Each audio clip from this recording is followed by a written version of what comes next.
शंकर जी को भरी सभा में गालियां देते रहे ससुर जी, दक्ष प्रजापति, और शंकर जी क्या करते रहे। पर शंकर जी को गुस्सा नहीं आया, क्रोध नहीं आया। शंकर जी समझ रहे थे ये मूर्ख है, तो क्या इस मूर्ख के सामने मैं भी मूर्ख बन जाऊं। शंकर जी मुस्कुराते, शंकर जी को गाली देते गए ससुर जी, शंकर जी मुस्कुराते गए, मुस्कुराते गए, मुस्कुराते गए। भैया जिंदगी मिली है मुस्कुराने के लिए, प्रसन्न रहने के लिए, इसलिए प्रसन्न रहा करो। शंकर जी सिखाते हैं कि ससुर ने गाली दी फिर भी मैं प्रसन्न था, और आपके अपने गाली देते हैं तो आपका मुंह बन जाता है। बुरा मत मानो किसी की बात का। जब आपको कोई गाली दे तो ये समझ लो कि इसकी बुद्धि बिगड़ गई है, और विनाश काले विपरीत बुद्धि, इसके विनाश का समय नजदीक है। मैं अपना जीवन क्यों बर्बाद करूं, इसका जवाब दे करके जवाब भगवान देगा। याद रखना, सारे काम आप मत किया करो, कुछ भगवान के भरोसे छोड़ा करो। आपने मुझे गाली दी, मैं भी आपको दिया हिसाब बराबर, लेकिन आपने मुझे गाली दी और मैं चुप रह गया तो केस भगवान की अदालत में पहुंच गया। और जब उसकी अदालत में पहुंचता है ना, तो हिसाब किताब वो करता है। जब तुझसे ना सुलझे तेरे उलझे हुए धंधे, तो भगवान के इंसाफ पे छोड़ दे ए बंदे। वही तेरी मुश्किल आसान करेगा, जो तू ना कर सका वो भगवान करेगा। जो निर्णय हम नहीं कर पाते वो निर्णय परमात्मा करता है, इसीलिए आप छोड़ दो, आप टेंशन मत लो। जो परमात्मा करेगा अच्छा करेगा, उसके भरोसे छोड़ दो, भूल जाओ। किसी ने आपको गाली दी, शंकर जी भूल गए ससुर जी की गाली को, लेकिन यहाँ बात खत्म नहीं भई। ससुर जी श्राप दे दिए, आज से तुझे यज्ञ में भाग नहीं मिलेगा। यहाँ बैठा बैठा मुस्कुरा रहा। अच्छा, शंकर जी को गाली मिल रही थी और शंकर जी मंद मंद मुस्कुरा रहे थे। आपकी सास ना गाली दिया करे तो आप भी मुस्कुराया करो।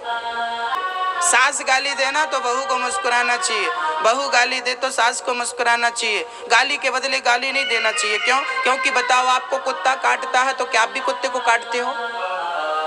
नहीं ना, इंजेक्शन लगा के अपना इलाज कर लेते हो। भाई कुत्ते ने हमें काटा और हम भी कुत्ते को काटेंगे तो कुत्ते में और हम में अंतर क्या रहेगा? आपको किसी ने गाली दी और आपने भी गाली दे दी तो उसमें और आप में अंतर क्या रहेगा? इसलिए अंतर बना के रखो, थोड़ा अंतर बना के रखो, उसके जैसे मत हो जाओ, है ना। और मैं तो कहा करता हूँ कि मेरी बहनों को ना एक पुड़िया रखना चाहिए। हाँ, बहुत काम की ये पुड़िया है, मैं हर कथा में बांटता रहता हूँ। ये पुड़िया हमारी बहनें लेती भी हैं। महाराज जी कौन सी पुड़िया? एक बहू आ गई मेरे पास, गुरुजी मेरी सास बहुत गाली देती है, कोई दवाई दे दो। गुरुजी सास बहुत गाली देती है, कोई दवाई दे दो। मैंने उसको कागज की एक पुड़िया बनाई और पुड़िया बनाकर उसको दिया। मैंने कहा जब तेरी सास गाली देना तो इसको अपनी दोनों दाढ़ों के बीच में यहाँ दबा लिया कर। बोली ठीक है। उसने पुड़िया ले जा करके रख ली और जब सास गाली देने लगी तो पुड़िया अपने मुंह में दबा लिया। सास ने 1 घंटे तक नॉन स्टॉप प्रवचन दिए। बहू पुड़िया दबाने में इतनी बिजी थी कि कुछ बोल ना सकी। सास को लगा कि आज मैं अकेली भौंकी, ये क्यों नहीं भौंकी, हो सकता है इसको सुना ही ना पड़ा। दूसरे दिन सास ने फिर बहाना ढूंढा झगड़ा का, फिर बोलने शुरू भई। बहू ने फिर पुड़िया दबाई। सास बेचारी आधा घंटे में थक गई, अकेली कब तक चिल्लाए। भौंकने का मजा तब है जब सामने से रिस्पॉन्स मिले।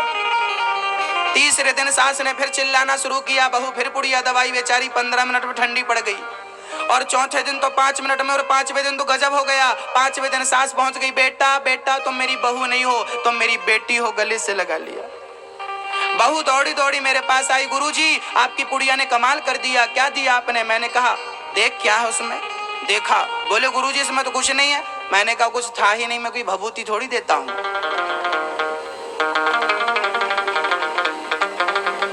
तो बोले गुरुजी मेरी सास माँ कैसे बन गई? मैंने कहा मेरी बहन, इस पुड़िया के कारण तेरी सास माँ नहीं बनी। मैं तुझसे कहता कि सास गाली दे और तू चुप रहना, तेरे से चुप रहना आता नहीं है, इसलिए मैंने काम दे दिया कि चल पुड़िया दबा। सास गाली देती गई और तू चुपचाप सुनती गई, तो परिणाम ये हुआ कि सास को आगे बढ़कर के तुझे गले से लगाना पड़ा। देख, सास गाली देती गई और तू चुपचाप सहती गई, तो सास के अंदर परिवर्तन हो गया कि नहीं? याद रखना, संसार को परिवर्तित कर देना ही आपकी महानता है, आपका बड़प्पन है। संसार को बदल देना, स्थिति परिस्थिति को बदल देना, सोच को विचारधारा को बदल देना आपकी महानता। मत दीजिए गाली, चुपचाप रहिए, सुन लीजिए, बर्दाश्त करिए। गाली सहन कर लीजिए, महान बन जाएंगे आप।